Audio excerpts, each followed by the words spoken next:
Evet, çok korkutucu bir sonuca ulaştık maalesef bu hafta. Zaten bu hafta Kadına Şiddetle Mücadele Günü ve bütün feministler bunu işleyecekler. Biz son 5 yılda 2 milyon baba evden uzaklaştığını gördük. Hem de bu resmi rakamlarla. Adalet Bakanı Adli Sicil İstatistik Genel Müdürlüğü'nden aldığımız verilere göre son 5 yılda 1 milyon 973 yani 2 milyon kişinin evden uzaklaştırılması ülkemiz için bir milli güvenlik sorunu, bir tehdittir. Geleceğimiz için tehdittir bu. Sadece uzaklaştırılan, bize uzaklaştırma veren var. Yani o kadar da 2 milyonda anneyi hesaba katarsak bu 4 milyon olur. Çocuklarını hesaba katsak 5 milyon 6 milyon. Daha bunun anne babası hesapta yok. Kadının ya da erkeğin. İşte dayı, amca, hala, teyze yok. Ülkemiz için çok büyük bir felaket bu. Yani afet geleceğimiz için de bir afettir. Ekonomi için de bir afettir. Neden? Çünkü ekonomi ve istihdam yara almış olacak bu şekilde. Evde uzaklaşınca babalarımız, çocuklarımız da travma geçirmiş olacak. Babasız bir ortamda büyüme nasıl olacak? Onlar dağılmış ailelerin çocukları olarak işte uyuşturucu bağımlısı, hırsız bilmem ne. Zaten yapılan araştırmalarda, istatistiklerde de dağılmış ailelerin çocukları hep bu yollara gidiyor. 62-84'ü yani kadına şiddeti önleme olarak çıktı ama çıktıktan sonraki baktığımız istatistiklerde 121 iken cinayet şimdi geçtiğimiz yıl 441'lerde. Yani hiç azalmamış, bilakis artmış. Zaten hiçbir zaman azalmayacak, bu daha da korkunç olacak. 441'lerde falan kalmayacak. Biz aynı işte İskandinav ülkeleri gibi, Fransa gibi daha da artacak. Neden derseniz, 2 milyon uzaklaştırma vermişsiniz babaya. Hiç delil, şahit olmaksızın veriyorsunuz. Üstelik bu adam bir ay evine uzaklaşmıyor. Üst kattaki anne babasının yanına gidemiyor. Kardeşinin yanına gidemiyor. Çocuğunu da göstermezseniz adam cinayete siz teşvik ediyorsunuz. Bu cinayete teşvik bu maddeler. Onun için diyoruz ki İstanbul Sözleşmesi ve 62-84 ülkemizin geleceğini tehdit etmektedir. Milli güvenlik sorunudur. Bu acilen feshedilmeli.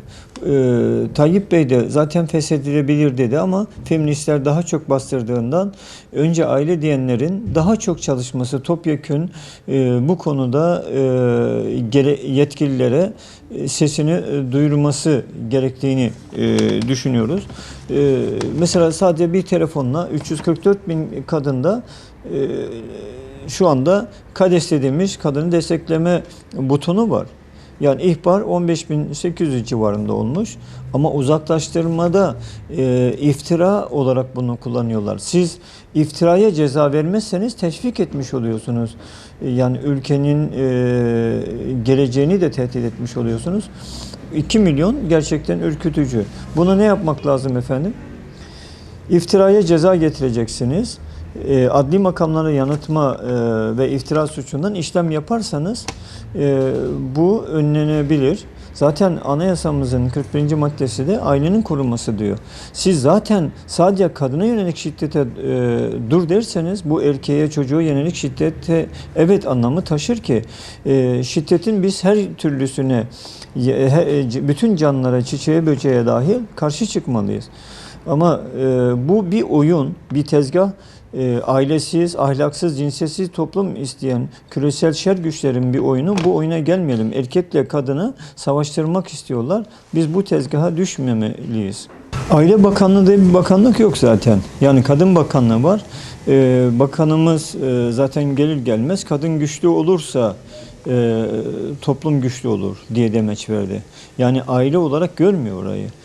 Zaten daha önce de Aile Bakanlığı değilken, Devlet Bakanlığı iken Selma Aliye Kavak biliyorsunuz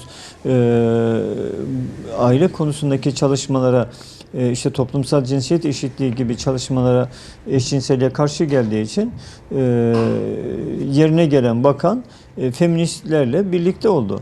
Aile Bakanlığı dediğimiz bakanlık aile kadın için aile tehdittir diye 2014'te rapor yayınladı. Yani Aile Bakanlığı yok. Onun için şu anda da Cumhurbaşkanlığı'nda İletişim Başkanlığı bir video döndürüyor. Erkeği ötekileştiriyor. Diyor ki işte erkeğin şiddetine hayır. Ya şiddeti iki tarafta işleyebilir. Biz insana şiddete hayır demeliyiz. Burada bir cinsiyetçi yaklaşım da bir devletin şiddetidir. Bu feminist politikalardan acilen vazgeçilmeli, özümüze dönmeliyiz. Hatta anneyi güçlendirmek için anneliği teşvik etmeliyiz. İstihdam olarak görmeliyiz anneliği. Siz istihdam olarak görmüyorsunuz ama istihdam adı altında kadını evden sürekli sokağa çıkarmak istiyorsunuz. Çalışmaya karşı değiliz. Amenna. Ama 2 milyon insan bugün evden uzaklaştırılınca istihdam, ekonomi çöker. Bu gözle de ekonomistlerin, akademisyenlerin, kanaat önderlerinin bakıp devlet yetkililerini geleceğimiz tehlikede, ekonomi de gidiyor, aile gidiyor deyince sesimizi duymayan yetkiler belki ekonomi gidiyor deyince dikkat çeker. Çünkü aileye önem verilmediğini görüyoruz ama ekonomi batıyor deyince belki dikkat kesilirler diye düşünüyoruz. Diyanet tam vazifesini yapmıyor burada. Tamam uyarı, hazırlanan videolar çok güzel. Dünya çapında olumlu tepkiler aldı. Takdirle karşılandı. Ama mesela Diyanet Türkiye çapında arabuluculuk meselesini bütün Türkiye'de geliştirirse bu boşanmalar olmayabilir. Bizim inancımızın gereği de zaten boşanma aşamasındakiler hakeme başvurulur diyor. Ama bu İstanbul Sözleşmesi ve dayattığı 62-84 uzaklaştırmaya karşılık arabuluculuğu yasaklıyor. Yani böyle bir şey akla mantığa aykırı, akıl tutulması. Onun için ne yapmamız lazım? Bizim arabuluculuk meselesini yeniden ihdas etmemiz lazım. Biliyorsunuz köylerde yaşarken köyün büyükleri, kanaat önderi barışın bakalım der, barışırlardı. Ama siz arabuluculuğu yasaklarsanız bu olmaz. Devletin Diyanet Kurumu da bu konuda kesinlikle din görevlerini, her mahallede din görevlerini bu arabuluculuk meselesini bunun Mardin'de mesela müftülük yapıyor. Arabuluculuk meselesini ihdas edecek. Bu şekildeki ailelerle kontak kuracak. Milli Eğitim el atacak. Emniyet hep sivil toplum, kanaat önderleri, medya ile birlikte bir şey yapacak. Ama medyada hep mesela Eymen ölünce annesi tarafından onu görmüyor. Ama sadece cani baba hep erkeği ötekileştirme başlı başına bir feminist politika. Feministler ne diyor? Diyor ki erkeği mağdur etmemiz yetmez. Bunu ifşa etmemiz lazım diyor. O zaman idol olmuyor evdeki çocuk. Baba idol olmayınca çocuk işte kadınsı hareketler olmuş oluyor. Bu da eşcinselliğe ve yani aileyi, çocuklarımızı ifsada yol açmış oluyor.